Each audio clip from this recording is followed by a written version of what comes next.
Ghaziabad west UP का वो शहर जहां फैक्ट्रीज हैं, बड़ी बड़ी इमारतें हैं, कंक्रीट का एक बड़ा जंगल है। हालांकि इस शहर की भी अपनी मिट्टी है और अपना इतिहास है जो सदियों पुराना है। गाजियाबाद आज काफी फेमस शहरों में से एक है। इस वीडियो में हम इस शहर के इतिहास को जानेंगे, कैसे इस शहर का नाम गाजियाबाद पड़ा, कब और क्यों बसाया गया ये शहर। तो वीडियो को इन तक जरूर देखिएगा, क्योंकि अपना इतिहास नहीं जानोगे तो खुद को कैसे पहचानोगे। गाजियाबाद शहर को गाजियाबाद नाम मिला था इस शहर को बसाने वाले शख्स वजीर गाजीउद्दीन से, जिन्होंने साल 1740 में इस शहर को बसाया था। तब इसका नाम गाजीउद्दीन नगर रखा गया था। फिर जब यहाँ पर रेलवे लाइन आई तो इस जगह को गाजियाबाद कहा जाने लगा। अब ये गाजीउद्दीन था कौन, इसको जानने के पहले इस जगह के बारे में और भी बातें जान लेते हैं, इसका पुराना इतिहास जान लेते हैं। गाजियाबाद के बगल से नदी बहती है, हिंडन नदी। ये नदी इस शहर के लंबे अतीत की गवाह है। इसी शहर के पास आलमगीरपुर जगह पड़ती है, जहां साल 1958 में आर्कियोलॉजिकल सर्वे ऑफ इंडिया यानी कि एएसआई ने खुदाई की थी, जिसमें हड़प्पा सभ्यता के अवशेष मिले थे और पता चला था कि हड़प्पा सभ्यता सिंधु नदी के कितने दूर तक फैली हुई है। इस जगह का गुप्त काल में भी जिक्र मिलता है। कहा जाता है कि इस इलाके में पहले एक किला हुआ करता था, जिस पर कारकोट वंश के राजाओं का शासन था। कारकोट वंश और सम्राट समुद्रगुप्त के बीच में एक युद्ध हुआ था, जिसके बाद समुद्रगुप्त ने यहाँ पर अश्वमेध यज्ञ किया और अपना शासन मजबूती से स्थापित कर लिया। इतिहासकारों की माने तो आगे चलकर ये इलाका गुज्जर और प्रतिहार डायनेस्टी के कब्जे में रहा। 11वीं सदी में यहाँ एक राजपूत राजा हरिदत्त का शासन था। जब मोहम्मद गौरी भारत पर आक्रमण के लिए आया तो उसने हरिदत्त से युद्ध करके इस इलाके को भी लूट लिया था।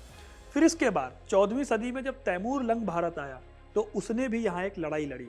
गाजियाबाद से 18 किलोमीटर दूर लोनी नाम का एक किला है। इस जगह पर तुगलक वंश के आखिरी सुल्तान नसीरुद्दीन मोहम्मद शाह तुगलक और तैमूर के बीच में भयंकर लड़ाई हुई थी। इतिहासकारों के हिसाब से तैमूर ने यहाँ भयंकर मारकाट मचाई, ठीक वैसी ही जैसे कि दिल्ली में हुई थी। यहाँ पर भी तैमूर ने नरमुंड की एक पूरी मीनार खड़ी करके रख दी थी। खैर, दिल्ली सल्तनत के आगे बढ़े तो फिर आता है मुगल काल, और तब इस जगह को शिकार की जगह के रूप में इस्तेमाल किया जाता था। मुगल बादशाह यहाँ शिकार के लिए आते थे। मुगल बादशाह शाहजहां ने जब शाहजहानाबाद बनाया, यानी कि आज की पुरानी दिल्ली, तब उसके बाद इस इलाके का महत्व और बढ़ा। पूर्वी दिल्ली के इलाके जैसे कि पटपड़गंज और शाहदरा के इलाके गाजियाबाद के नजदीक थे। ये दोनों ही इलाके ट्रेड सेंटर्स हुआ करते थे। अभी तक लेकिन इस जगह का नाम गाजियाबाद नहीं पड़ा था, लेकिन मुगल काल में ही इस जगह को यह नाम मिला था। दरअसल औरंगजेब के दरबार में एक जनरल हुआ करते थे, जिनका नाम था गाजीउद्दीन फिरोज जंग। इन्होंने औरंगजेब को गोलकुंडा जिताने में बहुत महत्वपूर्ण भूमिका निभाई थी। इन्हीं गाजीउद्दीन ने दिल्ली में एक मदरसा भी बनवाया था, जिसे आज हम जाकिर हुसैन कॉलेज के नाम से जानते हैं। आगे चलकर फिरोज जंग के बेटे कमरुद्दीन ने अपने पिता का रोल निभाया और वह भी मुगल दरबार में एक ताकतवर मंत्री साबित हुए। हालांकि औरंगजेब की मौत के बाद कमरुद्दीन ने दिल्ली को छोड़ दिया और दक्कन चले गए। दक्कन में उन्हें गवर्नर बनाया गया था, लेकिन कमरुद्दीन इतने से खुश नहीं हुए। उन्होंने मुगलों से बगावत कर एक नई रियासत बनाई और यहीं से हैदराबाद का उदय हुआ और शुरुआत हुई निजाम शाही की, जिसके पहले निजाम थे कमरुद्दीन खान सिद्दीकी उर्फ आसफ जाह प्रथम उर्फ निजामुल मुल्क, जो भी नाम आपको याद हो। मुगलों ने निजाम की बगावत दबाने की कोशिश की। दोनों के बीच में आखिर में एक संधि भी हो गई और हैदराबाद ने मुगलों की अधीनता स्वीकार कर ली, यानी कि उनको अपने से 20 मान लिया। निजाम के 6 बेटे थे, उनमें से एक को उन्होंने मुगल दरबार की सेवा के लिए भेज दिया। कोइंसिडेंस देखिए कि इस बेटे का नाम भी गाजीउद्दीन फिरोज जंग था। गाजीउद्दीन दिल्ली में थे जब 1739 में नादिर शाह ने दिल्ली पर हमला किया। उसकी बर्बादी से बचने के लिए फिरोज जंग ने दिल्ली के पास एक इलाके में शरण ली और कुछ सालों तक यहीं बने रहे। बाद में इसी जगह का नाम गाजीउद्दीन के नाम पर गाजीउद्दीन नगर पड़ गया। ऐतिहासिक दस्तावेज बताते हैं कि 1740 में गाजीउद्दीन नगर नाम का एक नगर था और गाजीउद्दीन ने यहाँ 120 कमरों वाली एक सराय भी बनाई थी। यहाँ से ये शहर लगातार आबाद होता गया और इस जगह को तब गेटवे ऑफ ईस्ट भी कहा जाता था, क्योंकि पूर्व की तरफ जाने वाले सारे व्यापारी यहीं से गुजर कर जाते थे। यहाँ पर सराय भी थी, लिहाजा समय के साथ इसका व्यापारिक महत्व बढ़ता रहा। गाजियाबाद भी कई युद्धों का गवाह बना। 25 दिसंबर 1763 के दिन गाजियाबाद में जाट राजा सूरजमल और रोहिल्ला सरदार नजीबुद्दौला के बीच में जंग हुई।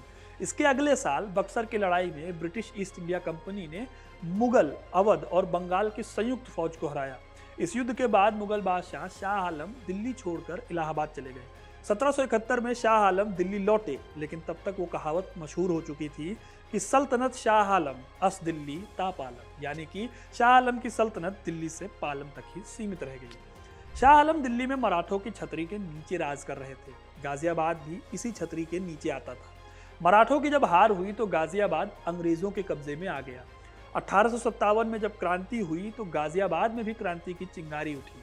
दादरी और पिलखुआ इलाके के लोगों ने गाजियाबाद को अपना लास्ट स्टैंड बनाया, जिसके बाद यहाँ क्रांतिकारियों और ब्रिटिश गैरिसन के बीच एक बड़ी लड़ाई हुई। इस लड़ाई में दोनों तरफ के काफी लोग मारे गए, लेकिन अंग्रेज जीते। आखिर में गाजियाबाद में हुई इस लड़ाई को अंग्रेजी दस्तावेजों ने बैटल ऑफ गाजियुद्दीन नगर नाम से दर्ज किया। इससे पता चलता है कि 1857 तक गाजियाबाद को गाजियुद्दीन नगर ही कहा जाता था। बहरहाल 1857 के बाद जैसा हम जानते हैं कि अंग्रेजों ने अपने शासन के पेंच कसने शुरू किए। भारत में रेलवे लाइन डलने के पीछे भी एक बड़ा मकसद यही था कि वक्त पर फौज को एक जगह से दूसरी जगह भेजा जा सके और कम्युनिकेशन तेज हो, ताकि आगे ऐसे किसी विद्रोह को बढ़ने से रोका जा सके। इन रेलवे लाइंस पर बनने वाले स्टेशन में से एक स्टेशन गाजियाबाद भी था। दिल्ली और मेरठ के बीच लाइन डाली गई। आज़ादी से ठीक पहले यहाँ इंडस्ट्रीज की भी शुरुआत हुई और 30 के लगभग फैक्ट्रीज डाली गई। इनमें से डायर मेकिन ब्रूवरी लिमिटेड नाम की कंपनी आपने जरूर नोटिस की होगी। इस कंपनी से जनरल डायर जुड़ा हुआ था, वही डायर जिसने जलियांवाला बाग में हजारों लोगों का नरसंहार किया। डायर मिकन ब्रेवरीज लिमिटेड की शुरुआत जनरल डायर के पिता ने की थी। बाद में नरेंद्र नाथ मोहन इस कंपनी के मालिक हुए और कंपनी का नाम बदलकर मोहन मिकिन ब्रेवरी रख दिया। ये वही कंपनी है जो भारत की लेजेंड रम ओल्ड मंक भी बनाती है। इतने सारे डेवलपमेंट के बावजूद 1976 तक गाजियाबाद मेरठ जिले की बस एक तहसील हुआ करता था, लेकिन फिर 14 नवंबर 1976 को इसे एक अलग जिला बना दिया गया। गाजियाबाद का इंडियन एयरफोर्स से भी एक खास रिश्ता है। 1965 में भारत पाकिस्तान युद्ध के दौरान गाजियाबाद में हिंदन एयरफोर्स स्टेशन बनाया गया था, जहां से फाइटर जेट उड़ान भरा करते थे। तो दोस्तों, ये थी कहानी गाजियाबाद की। ये कहानी आपको कैसी लगी कमेंट करके जरूर बताइएगा। वीडियो को लाइक और शेयर करना ना भूलें और ऐसी तमाम इंटरेस्टिंग कहानियों के लिए हिस्ट्री कनेक्ट को सब्सक्राइब जरूर करें। धन्यवाद।